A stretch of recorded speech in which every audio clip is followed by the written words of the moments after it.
খাওয়ার সময় সুন্নাহ মানলে কি বরকত পাওয়া যায় দেখেন। এক সাহাবী এসে বলে, ইয়া রাসূলুল্লাহ, ইন্না নাআকুলু ওয়া লা নাশবা। হে আল্লাহর রাসূল, আমরা খাই কিন্তু পেট ভরে না। এরকম অনেক সময় হয় না? হয়। কার কার হয় দেখি? খাইলেও পেট ভরে না, দেখি কার কার। সাহস করে দিয়ে নাম তুলে ফেলছে। ঠিক আছে, সৎ সাহসের জন্য ধন্যবাদ। হতে পারে যারা কাজ করে বেশি, চিন্তা করে বেশি, ক্ষুধা লাগে। নট নেসেসারি যে আপনার অনেক দৌড়াইতে হবে, এক্সারসাইজ করতে হবে না। আপনি ব্রেন স্টর্মিং করলে ক্ষুধা লাগে। আমি নিজেও ফিল করি, যখন কোনো কিছু নিয়ে খুব ভাবি তখন ক্ষুধা লাগে, এটা হয়।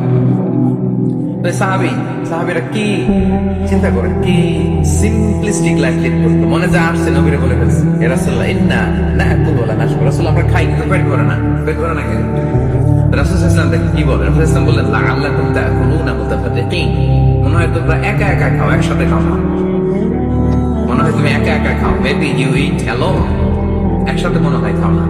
সাহাবী বলে, না, হ্যাঁ ইয়া রাসূলুল্লাহ, আমি আসলে একা একা খাই, অন্যদের সাথে বসে মিলেমিশে খাই না। তখন রাসূল সাল্লাল্লাহু আলাইহি ওয়াসাল্লাম খাবারের সুন্নাহ শিখিয়ে দিলেন, দ্য এটিকেটস অফ ইটিং। তিনি বললেন, ইজতামিউ আলা তাআমিকুম। না না না, একা একা খেও না, খাবার নিয়ে একসাথে সবাই বসে ওয়াযকুরু ইসমাল্লাহি আলাইহি। খাওয়ার আগে বিসমিল্লাহ বলবা, ফাইন্নাহু ইউবারাকু ফি। তাহলে তোমাদের খাবারে বরকত ঢুকায় দেওয়া হবে। এবার বুঝছেন সুন্নাহ মানলে কিভাবে বরকত পাওয়া যায়?